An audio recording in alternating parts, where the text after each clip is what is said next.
So I love the conversation that we get to have. I love where the conversation gets to go. We're talking about biohacking and how you get to change your reality, how you get to control and design it. And I think that's wonderful because I think we're doing that. I know I've been doing it much longer than I knew the word. I've been designing and redesigning and redesigning. Anyone else? And redesigning and come on, hold your hands up high if that's you. And redesigning and redesigning and redesigning, right? And looking at the blueprint called me and what works and what doesn't work and embracing what works and embracing what didn't work and accepting that some things will be for a season and that a season could be 3 months, 3 years, or 13 years, and then redesigning it, not only financially, spiritually, emotionally, and physically. And so today I want to address, how do you biohack the fear? And it's funny that I would be having this conversation because for so long, I wasn't afraid of my possibility of failing. I was afraid that it might work. Anybody else know what I'm talking about? Okay, I'm in the right room. Make sure I made a right where I should have made a right, up those heels.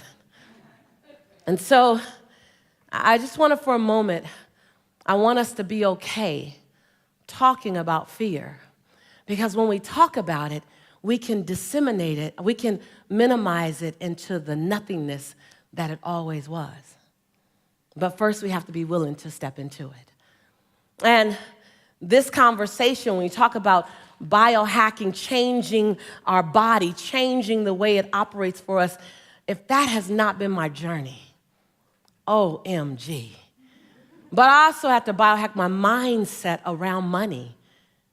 Anybody else? That's a good thing for right.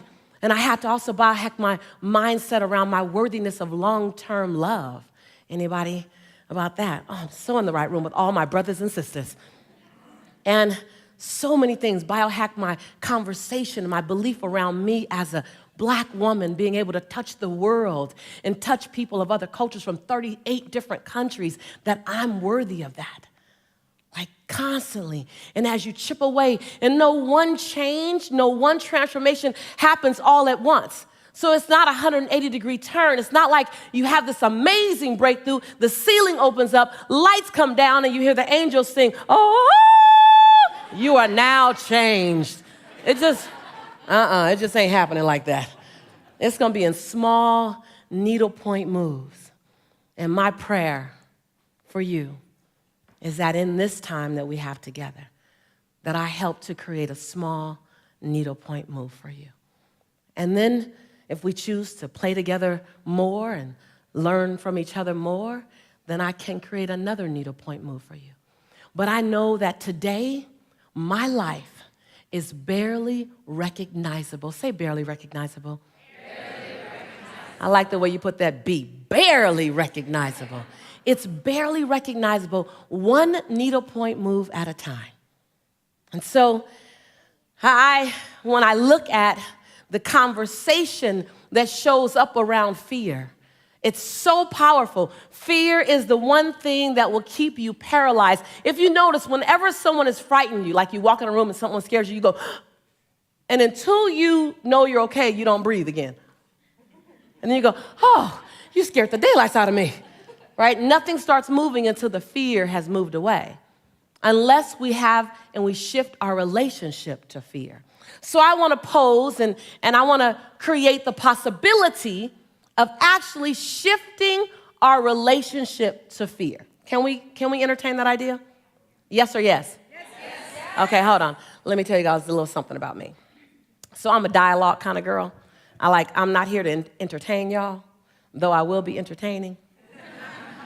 I'm here for your breakthrough. I'm not here just to do you. I'm not here to just talk to you. I'm here for a conversation. So some of you know me. You know that I like yes, yes. And let me tell you why. When I'm in church and I say something they love, they say, amen, but we're not in church. When I'm with my girls and I say something that they like, they say, "Oh, you go, girl." But don't worry, I'm not going to do that to you. I know you're in the front row. I know you'd hang with me. But I won't do it to you. When I say something that resonates with you, I want you to say yes, yes. I want that second yes to be louder than the first yes. I want that second yes to make you have to sit up in your chair a little bit. Now, this isn't a shtick I do. This isn't just something I do to have the Lisa Nichols brand. I'll tell you why I do it in a minute. But I want you to play full out. I want that second yes to cost you something. I want that first yes here. I want that second yes here. Let's try it on the count of 3. 1, 2, 3. Yes, yes. See, only A-Fest starts out like that. Oh, my God. When I'm like at Wells Fargo, oh, my God, or Prudential, or they're like, yes, yes. I'm like, dude, loosen your tie. Like, I said screaming. They're like, yes, yes. I'm like, no, no. So I want that second yes to be a yes that you didn't expect to say this morning when you got up and got dressed. I want that second yes to come from your belly. I want that second yes to be that yes that you own unapologetically. Let's try it again. 1, 2, 3. Yes, yes. Every time I say something that resonates with you, I want you to say, yes, yes. Every time you hear your truth, I want you to say, yes, yes. Every time you hear something, even if it stings and don't feel good, I still want you to say, yes, yes. Even if your neighbor's not participating, I still want you to say, yes, yes. And when we leave this room and you go and you have dinner and you dance and someone says something that feels good to you, I want you to say, yes, yes. And even when you leave this place and something feels good to your soul, I still want you to say, yes, yes. I want to hear you all the way from Cali. I want you to say, yes, yes. And even when you have a dream and you don't know how you're going to get there, but you know what the dream is, I still want you to hear yourself say, yes, yes. With no one being your witness. Yes, yes. There you go. I'm not going to keep doing this. It's your turn. Even if no one agrees with you, still say. Yes, yes. Even if you have to walk alone, still say. Yes, yes. Even when it feels like you have no idea how you're going to make it happen, still say. Yes, yes. And let me tell you why the second yes is higher than the first yes. Because the first yes is to you. It's to your dream. The first yes is that idea that you can contain in your head. The second yes is to the calling on your life. That second yes is to the biggest version of you that you haven't even seen yet. That second yes is going to cost you something. That second yes is going to require you to let go of some old toxic habits and some old toxic beliefs. It's going to require you to release some of the fear you have and hold on to your passion. That second yes is going to require you to become someone you haven't even seen yet. It's going to require you to say the things you haven't said and do the things you haven't done so that you can become the man, the woman you've always known yourself to be. Yes. That was the cue up. That was your first test. You passed. And so that second yes has to be a little bit louder and sometimes a lot louder than the first yes, depending on where you're stepping into your next season. And so I just stopped by. 7 days ago, I was in Australia on my Aussies. And 5 days ago, I was in Cincinnati. And 3 days ago, I was in Cali. And then I got on a plane, came here, and jumped right on stage as soon as I landed. And when I leave here on Monday, I'm home for a couple of days, and then I go to New York. I literally just stopped by. But I stopped by to ignite your fire. I stopped by to have you confront fear. I stopped by to have you look at what it's cost you and to make a bold declaration the next time it rises up, you rise up a little bit higher than it. Yes. I stopped by for you to no longer make fear your enemy, but make fear your fuel. Yeah, just yell it. You don't have to wait for my permission. You can yell yes, yes over me. I don't mind. I stopped by to redefine fear. To redefine it. Because fear is an emotion like any other emotion. Fear is an emotion like love, like compassion. Fear is an emotion, we just gave it more power. We just gave it more power. Compassion, oh, that's nice. Fear, ooh. We gave it a meaning. And some of you know you've heard this before, that fear is false evidence appearing real. Fear is just a story, get this. Fear is a story that you've told yourself about something that might happen in the future. That you have zero evidence that it will happen, but it's causing a visceral effect in your body. Now it's time to literally biohack the impact that fear has had on you. That fear no longer becomes your fortress, fear becomes your fuel. Fear is that thing that pushes you forward. Fear is the thing that reminds you, oh, I need to go get more information. Oh, fear will keep you up at night studying. Fear will take you to a coach or a mentor. Fear will cause you to eat a slice of humble pie. Fear is not your enemy. Fear is your friend. Fear reminds you that you have not arrived to the top of the mountain, that you're still climbing with the rest of us. Fear is your friend. What have you allowed it to do in your life? Some of you have allowed fear to have you stand on the edge of your greatness and look like you're about to jump into a game of double dutch. Okay, hold on. Keep turning, hold on. I'm about to jump in right now, hold on. I gotta wait till the kids graduate from high school. Come on, y'all, you gotta say yes when I say it.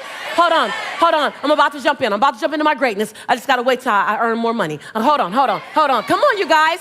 Hold on, I'm about to jump into my greatness. I have to lose a little weight. Hold on. That was just me? No, come on. I'm about to jump into my greatness. Hold on, I gotta wait till the right time. Like, and all of a sudden you see life is turning, going, hurry up, jump in. We want you to play with us. And you're going, hold on, I'm about to get it all together. And fear is that thing that has you constantly rocking back and forth. Yes? Yes. Well, I just came by to inspire you to jump.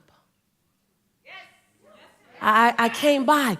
Fear is the willingness to hold concern, question, and doubt in one hand. But courage is the willingness to hold passion in the other. You're waiting to be without fear to jump in. And do you know it's the very fear that will make you so deliciously beautiful at what you're doing? Because you're going to study. You're going to stay up. I've walked the majority of my life with some form of fear inside of me. I've done the majority of the things I've done with some form of fear inside of me. See, when my son was 8 months old and I couldn't afford to put Pampers on him because I didn't have any money to buy Pampers, so I wrapped him in a towel for 2 days. I looked down at my son, riddled with fear, and I made a promise. Because before I would hold on to the fear, I was holding on to the passion. I said, Jelani, don't worry. Mommy will never be this broke again. And with a belly full of fear and a heart full of passion, I began to redesign the experience called Lisa Nichols. So I just stopped by to ask, are you willing to redesign and to up-level the design, the experience called you? What would you do if you knew you couldn't fail?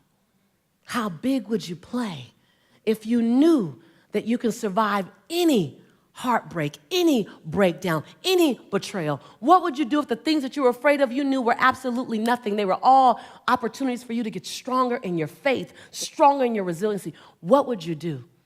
Who would you love? How big would you play? Where would you leap? And the bigger question is, how would the world benefit differently? How would the world benefit differently because who you've decided to be? How would the world be a better place to live because fear didn't have you standing on the edge? What would you do if you were told that you get to do it afraid? That you don't have to wait for the fear to leave? That when you get in action, the fear has to dissipate into the nothingness that it always was? What would you do? How would life be different? How would the world be a better place to live?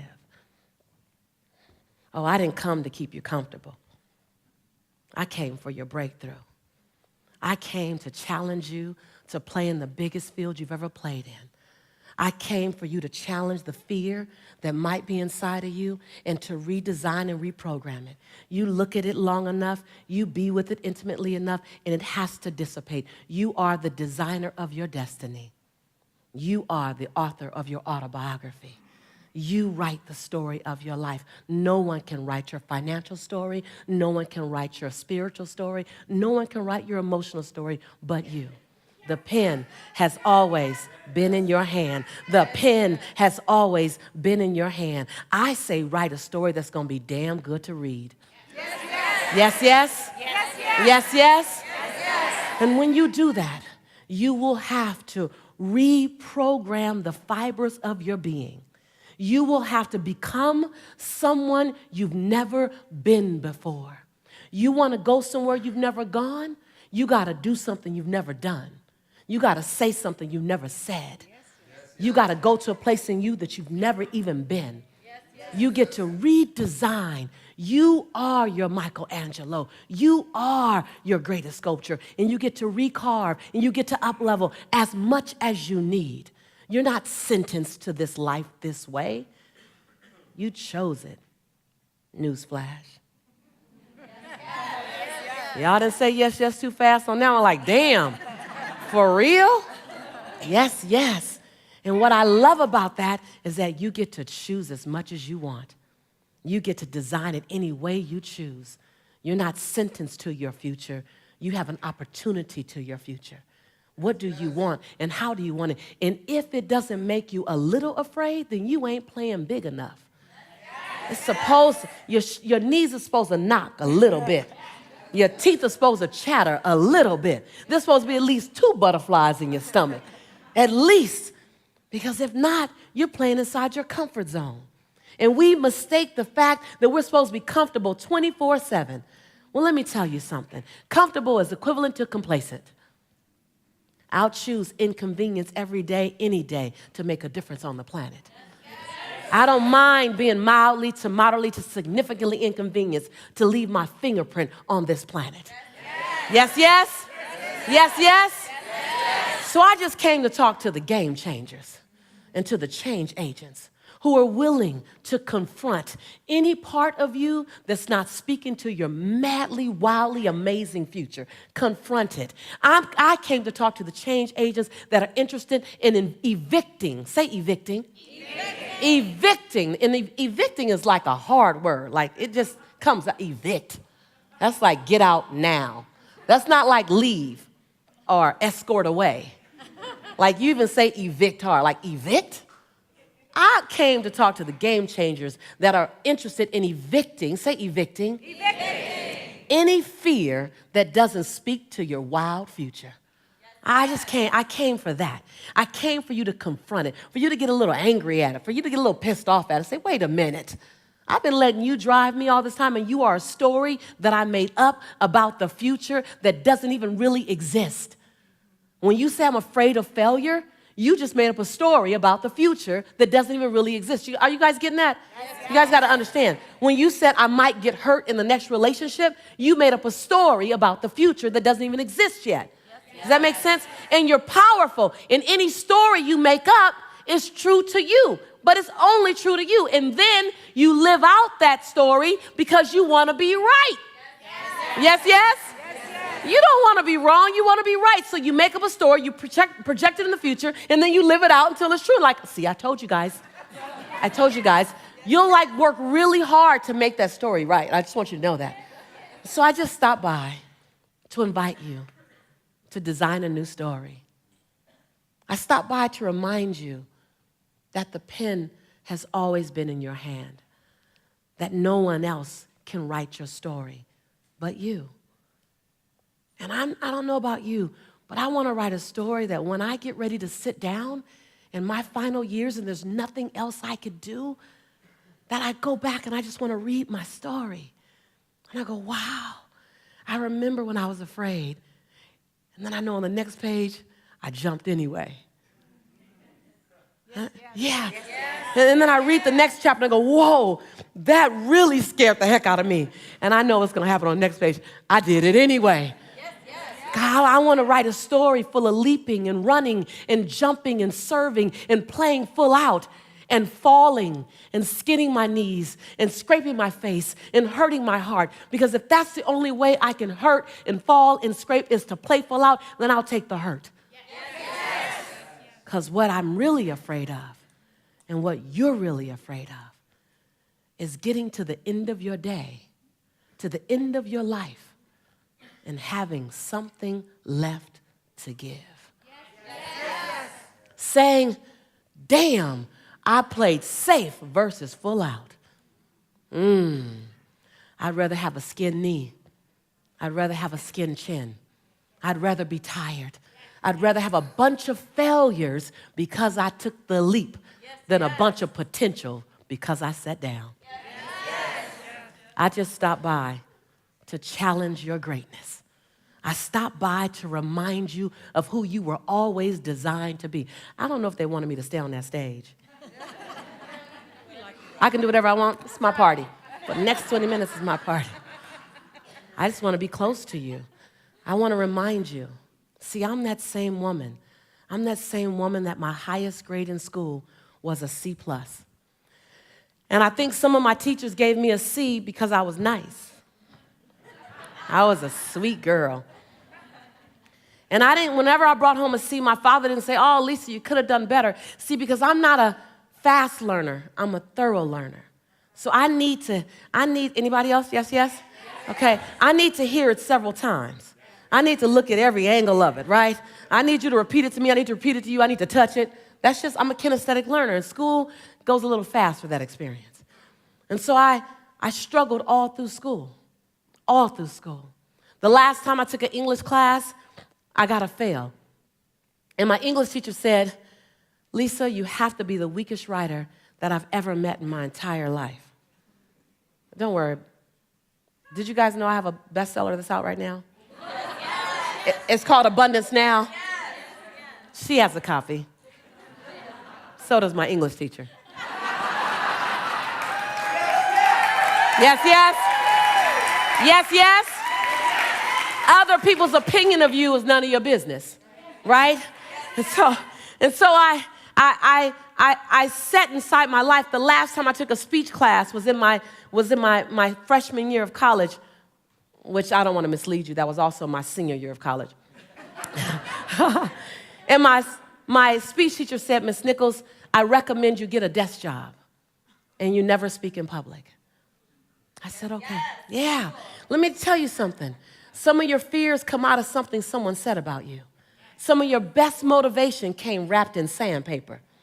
Some of your best motivation didn't come wrapped in love and came with warm cookies and milk. It came wrapped in sandpaper. It came wrapped in thorns. It came wrapped in that divorce. It came wrapped in the loss of a loved one. It came wrapped in something that didn't work. Some of your best motivation that you needed, some of the best lessons that you need to learn came wrapped in sandpaper. Yes? Yes.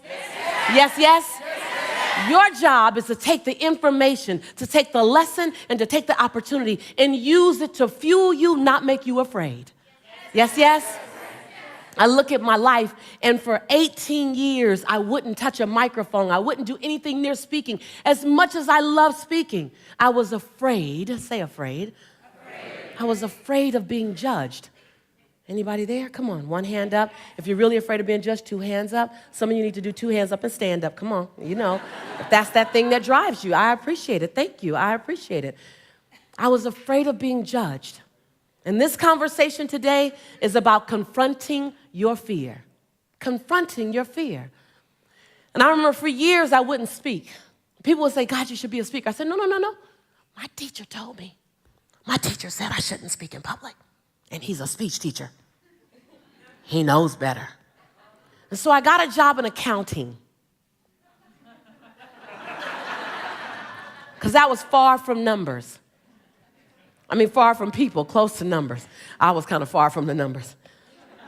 And today I do revenue streams and things very well. But back then, debits and credits, I could care less. I was in accounting for 7 years. Anybody in accounting here? Pray for you. I was horrible at it. I was in collections. I want to be liked too much to be in collections. Like, my ultimate goal is that people love me. So I'm in collections. I'm calling people, telling them they have to pay. They're telling me that they can't pay. My child is in college, I can't pay. And I go, oh, okay. Well, you know what? Since you can't pay, and I know you can't pay because I believe that story is a good story, I'm going to do you a favor. I'm not only going to zero your balance out, I'm going to take you off the list. So my supervisor calls me into the office, and she said, Lisa, what do you want to be when you grow up? I was about 23. I said, I thought it was a test of my commitment to the company. I said, I want to be the best accounts receivable manager ever. And I swear I saw her cringe. And she said, I don't know. She says, I give you a list of 120 people to call, and when I get it back, there's like 89. I don't know what's happening. I said, oh, don't worry, I'm doing you a favor. I'm taking off everyone who can't pay. She says, people are asking for you when they call. I said, I aim to please. Yes, yes? She said, this is a collection company. They shouldn't be asking for you. She said, I have to release you to find your dream. I said, release me to find my dream. Do I clock in tomorrow and look for it here? She said, no. And so I got fired. 22 years later, I walk out on stage in front of 3,300 women. And this woman, when my sizzle reel was playing with me on Oprah, Larry King, this woman's in the front row, and she's crying. And all while I'm speaking, she's crying. And I go, you know, I can bring up a few tears, but I'm like, haven't even gotten started yet. She's crying. I don't know. So then afterwards, I'm signing autographs, about 280 people in line. I'm signing autographs, and she's crying the entire time. And after about 70 autographs, I go over to her and I said, excuse me, ma'am, you've been crying for like 2.5 hours. Why are you crying? She said, because 22 years ago, I released you to find your dream, and you found it. That was the same woman who fired me. Yes, yes? So that very thing. So look fear in the face, and then stand on the edge. Hold fear. Don't wait for the fear to leave you. Hold fear in one hand and passion in the other, and leap. Leap. Because only one of three things are going to happen. One, you're going to fly. Two, you're going to fall and hit something soft. Or three, you'll fall and hit something hard and need a Band-Aid. Either way, you've been built to last. Either way, you'll get up and do it again. Either way, you'll play full out. Yes, yes? Either way, you'll show up. Yes, yes? Either way, we'll get the best version of you. Yes, yes? Either way, it's your time right now. You assume you have forever. I'm saying you need now. Yes, yes? I'm saying be radical enough. Be outrageous enough. Be unapologetic enough to hold fear in one hand and passion in the other and leap anyway. I'm asking you, are you willing for the sake, not just for you, but for the person who's sitting in that dark corner? And when you let your light shine and you pass by them, your light for a moment lightens up their corner just enough for them to see themselves. Just enough for them to recognize I'm still in the game. And so I want to share this with you. When I was called to be on the Oprah show, I remember the night before. I was afraid because Oprah's team had come to interview me. And in the interview, I shared something that I didn't expect to share. I shared one of my darkest times in my life.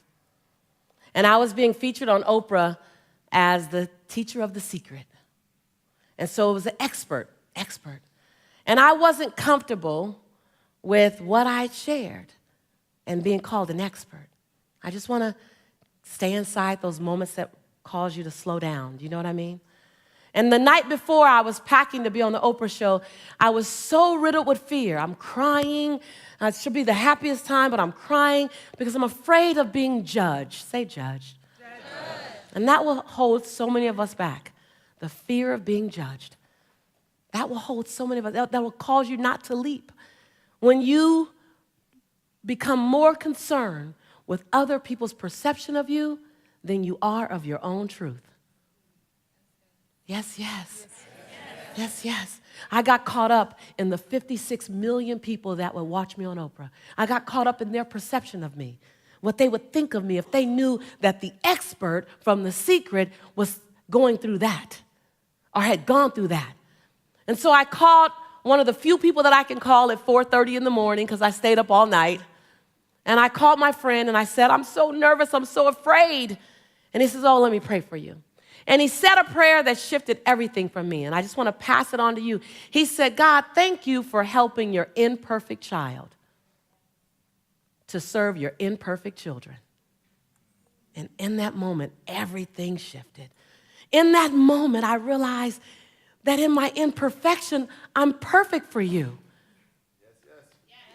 In my imperfection, I'm perfect for you. In climbing over my fears, in climbing over my discouragement, in climbing over my issues, in that, I'm perfect for you. And so there's not one thing you can be afraid of that doesn't make you perfect for us. Not one thing. Not one thing you can go through. Not one thing you can come through. Not one thing you can be on your way to that doesn't make you perfect. Say perfect. Perfect. Say perfect. Perfect. To do that thing that you've been designed to do, to say that thing you've been designed to say, to bring that experience that you've been called to bring. You are perfect. Say perfect. Perfect. In your imperfection. Say imperfection. When you become perfect, really, we no longer can relate to you. So are you willing to go to the edge and hold fear in one hand and passion in the other and leap? Are you willing? I just stopped by to disrupt any form of mediocrity. I stopped by to make it uncomfortable for you to live in complacency. I stopped by to remind you of your greatness. Please stand up. Put everything down, empty your hands. If you haven't noticed yet, I'm here to talk to your soul and your heart. I don't even know if you know how to take notes for this conversation. You're like, what do I write down? Well, you just feel this one. You can write on the next one. You just feel this one. This is a soul cellular level conversation. So I want you to stand up straight. I want you to own the conversation. I want you to repeat after me, but I want you to understand that these are not my words, these are your words. I was just asked to bring them to you so you can say them to yourself. I stand here, in my greatness. I own my light. I own my brilliance. I am bold. I am courageous. I'm perfect in my imperfection. This is my time. This is my time. I'm bright enough. I'm old enough. I'm young enough. I've experienced enough.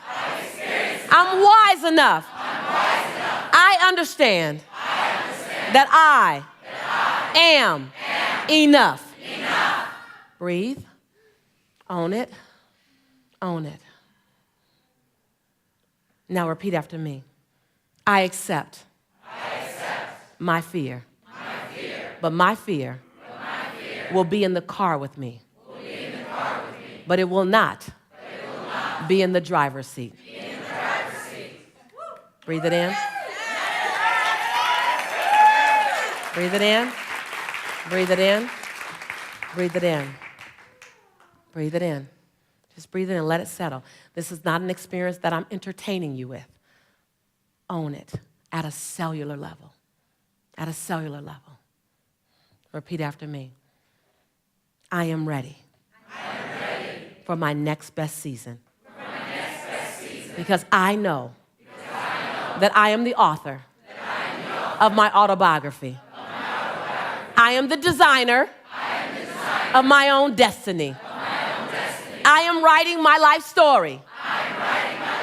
And I'm writing a life story that I'm going to love reading. And others will be inspired by. On one page, they'll read my fear. And on the next page, they'll know I did it anyway. I commit to hold fear in one hand. Put up your hand, hold it. Hold it. I commit to hold fear in one hand and passion in the other and leap and leap and leap every time. Every time. I ask that each of you hold me accountable to my contribution on this planet. Turn to someone and say, don't let me off the hook. Don't let me off the hook.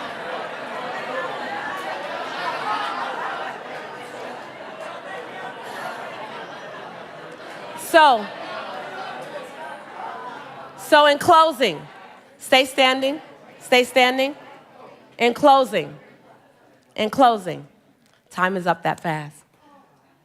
In closing, my grandmother still says, she's 87. She celebrated her 87th birthday about 8 days ago. She came to A-Fest when it was in Maui. Was anyone in Maui and met my grandmother? It was a while ago. You met my grandmother in Maui? Well, my grandmother, I brought her on stage, and as she waves, she does a little float wave. And I said to everyone, you can talk to my grandmother afterwards. I'll be autographing books, and you can talk to my grandmother. And afterwards, after my grandmother talked, there was a line to talk to my grandmother. She sat in a little chair, and everyone came up to her, much like they went to Vishen's mom. And afterwards, my grandmother and I were in the suite, and she said, baby, you're very popular. Listen, she said, but I think Grandma was a little more popular than you this time. I'm not comparing, but my line was a little longer than yours. My grandmother says that when you get her age, and I bought her this amazing rocking chair that she loves, she said, when you get my age, baby, you're supposed to sit in your favorite rocking chair and share the story of your life with your children and your grandchildren and the neighbors' children and anyone who wants to listen. She said, but when you're your age, you're supposed to make sure that the story's gonna be damn good to share. I love you guys. Yes, yes?